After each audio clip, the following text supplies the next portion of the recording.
in the foreseeable future. Anand Menon is director of the think tank UK in a Changing Europe, and Jill Rutter is Senior Fellow at the Institute of Government, and she directed the organisation's work on Brexit. Jill Rutter, can we just explore first whether it is possible in principle for us to rejoin the EU? Is there a mechanism that we would have to use? Yes, the EU is open to applications for membership from any European country. We're still a European country, so we can always apply, but there is a process for that. And so there are sort of hurdles we have to do. There are conditions that lay down, but also, first of all, you have to apply and get sort of candidate status. That means that every existing EU member state has to agree to open talks with you. And then there's a process of negotiation. In many cases, that takes quite a long time. And then there has to be formal agreement from all EU member states. And they have to do that in line with their sort of constitutional requirements. So that could require referendums in some of those member states before the UK could accede. So yes, we can apply whenever we want, but whether the EU accepts our candidacy is a different question. Anand Menon, we've heard that the European Union now is not really the same as the one we voted to leave in 2016. How does that change things with regard to any potential British application? Well, from our point of view, it changes things in the sense that we're joining an institution that looks and feels quite different to the one that we left. We have a European Commission that is very, very activist. And there might be those amongst the Europeans who remember our track record as a member state and who are slightly wary of having in a country that was traditionally pro-status quo. We like the European Union as it was immediately after the single market and didn't much like the changes afterwards. And I think there will be voices on the European side saying, actually, do we really want to bring in a country that has a track record of trying to block progress? Can we look through some of the things which, and obviously this is all kind of hypothetical, but there were a whole series of conditions attached to Britain's membership, things that we weren't part of, that other people were part of and so on, which if there was in these circumstances a reapplication to join, would we be discussing joining on anything like the same terms as before? Absolutely not. And bear in mind, they weren't conditions on our membership. The sorts of opt-outs we had from Schengen, from the Euro, were things we negotiated as a member state. We essentially said we're not signing up to that unless we get an opt-out. Now, let's remind ourselves very briefly about what Schengen is. Schengen is the border-free zone, which involves most, though not all, EU member states, which basically means that you don't have checks on borders to travel from one country to another. We had an opt-out from that. Now, in terms of what we might be looking at if we were to reapply to join, I think a Schengen opt-out is possible because we're an island. I think that changes things quite fundamentally. On the euro, I find it inconceivable they'll give us a formal opt-out at the negotiation stage because the European Union is keen that everyone eventually joins the euro.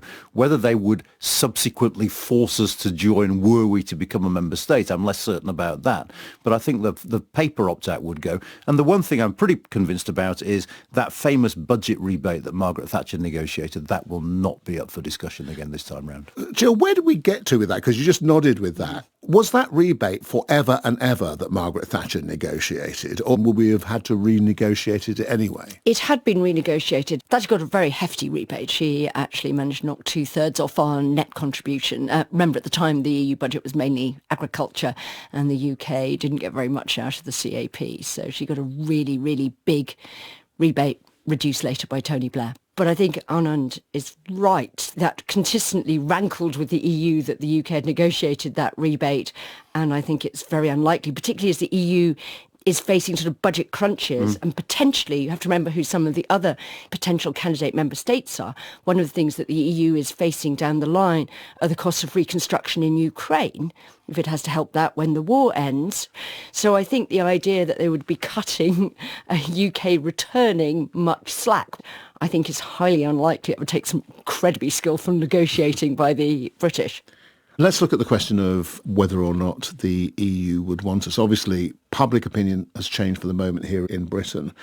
What would they, Jill, would they be looking for, however, in terms of a commitment politically if they were going to engage in a process that would take years? Well, it's very interesting because the UK clearly meets a lot of the formal conditions that are set out about being an applicant, about state of the rule of law and the economy and things like that. But I think one of the difficult things about UK membership has been how contested membership was even while we were a member state. That's a big contrast to most European countries. We've seen some rise of Euroscepticism across Europe, but generally the major sort of political parties were both pretty committed to EU membership everywhere else. But I think it's really difficult now to see the EU embarking on quite difficult negotiations if they thought, well, we might be negotiating, say, with a second-term Labour government, but where is the Conservative Party now? Is the Conservative Party going to honour any agreement, or would we be going through all that hassle, all that process now, only for the moment there's a British general election and the UK demanding another exit deal? So I think until there's really pretty much a settled consensus, both among the public, but also of the major political parties who are likely to form a government in the UK, I think it would be very hard to see the EU devoting huge amounts of time and effort to prioritising UK membership. You've talked about a consensus both amongst political parties and amongst the public. We'll come on to the political parties in a moment. What does a consensus in the public look like on anything, frankly? Anand? On public opinion, there's a couple of things. I mean, firstly, we're in the middle of a cost of living crisis now. As part of that cost of living crisis, a lot of people are blaming Brexit for economic outcomes that I think have got very little, if anything, to do with Brexit. So let's wait and see what public opinion looks like if and when our economy is doing well, is the first thing. The second crucial thing about public opinion is, yes, far more people now think the decision to leave was the wrong decision.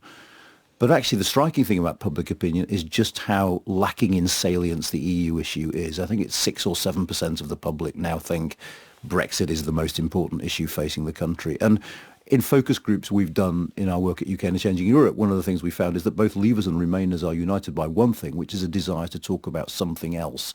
So just because the public might have changed its minds about whether Brexit was a good thing or a bad thing doesn't mean that there's a real groundswell of opinion there saying, ooh, let's have another big negotiation and another referendum. I think that's the last thing on people's minds.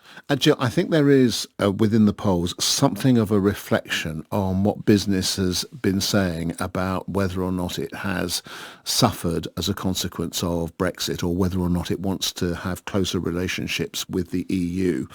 Is there, within the political parties, any kind of recognition that if growth is your number one issue going forward, that actually you need to find a new relationship with Europe economically? The problem, though, is that that option for deepening the relationship is really quite unattractive because it would mean the UK formally committing to becoming a rule taker of the EU without the seat at the table. Then that would be quite a difficult sell, which I think is why nobody wants it. Also, at the moment, still mean committing to free movement, which we know remains controversial. So I think there's maybe an intellectual recognition that a better relationship with the EU would help with growth, but at the moment it's not being promoted as one of the instruments that either party wants to take up. And then to play devil's advocate here for a moment, the first bit of devil's advocacy is that we are de facto rule takers anyway. In other words, we don't diverge significantly from the EU economically because we can't afford to. And the second one is that actually getting rid of freedom of movement has far from leading to a fall in net migration. There has actually been an increase. How does one deal with those arguments?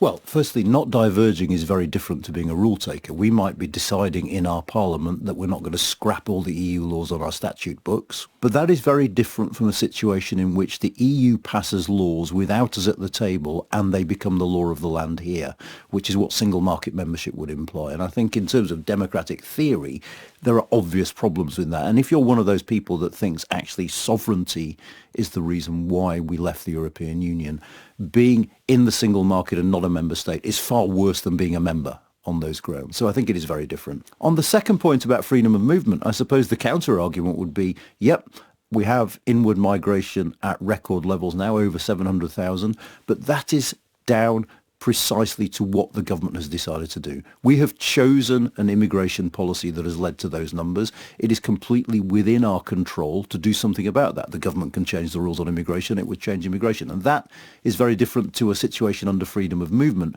where you're committed to allowing European citizens to come here and work. So that then leads us to this final question, whether there is a new dispensation that we could find which would somehow maximise the benefit of our trade closeness to Europe without giving us any of the other problems. Where would we look, Jill, for such a solution? Well, I think at the start we're going to look at sort of some incremental add-on agreements. So we've already seen some moves to knock off bits of the hard edges that we've seen. Just before Christmas, the UK announced that it was changing its rules on school visits from France and a bilateral deal. We've rejoined Horizon and Copernicus. So there are sort of areas where we seem to be coming in line, but the UK isn't really registering as a big issue in European politics, which have loads of other things to deal with at the moment. The interesting thing, I think, is if global politics change, and we're in a very uncertain time, is whether the EU changes enough, both internally with the European elections this year, but also the external environment changes enough that there's interest in looking and saying, well, is there a different relationship to the stark choice that was offered to the UK by Michel Barnier? Is there a different relationship that we would be prepared to offer a big member state that doesn't really probably want to be a full member, and that maybe we don't want as a full member either, and go back to some of the language of Theresa May and develop a more genuine bespoke relationship, maybe with quite a big security dimension, but also one that eases those trade relations quite significantly. But at the moment, that's not on the table. That reminds me of that phrase, cakeism, Anand, which is the idea that you could somehow leave and still get the benefits of membership. And the suggestion Jill kind of partially makes here, and I hope I get you right here, Jill, is that actually with the passage of time we might move to a cakeist position. Do you think so? I think we're pretty much already in a cakeist position. The problem is I do not foresee any circumstances, including a second Trump presidency, which would shift the EU towards accepting that kind of position. One of the problems is the EU is about to embark on a round of enlargement that's going to be very, very difficult. And with enlargement comes the need to ensure that the rule-based system that is the EU continues to function. So I think the notion that they would give a state like the UK special treatment at a time when internal pressures from member states to maybe relax some of the rules, give special treatment, is going to be growing is frankly for the birds. I mean, I have to say, I find it very, very hard to foresee a time when a British Prime Minister initiates a debate that is going to be massively divisive and over which we now have a real history to start a process that won't be finished within his or her term as Prime Minister. This requires a lot of things that are absent from British politics at the moment. It requires consensus, it requires long-termism, it requires patience. So I struggle at the moment to foresee a moment when that is going to happen. And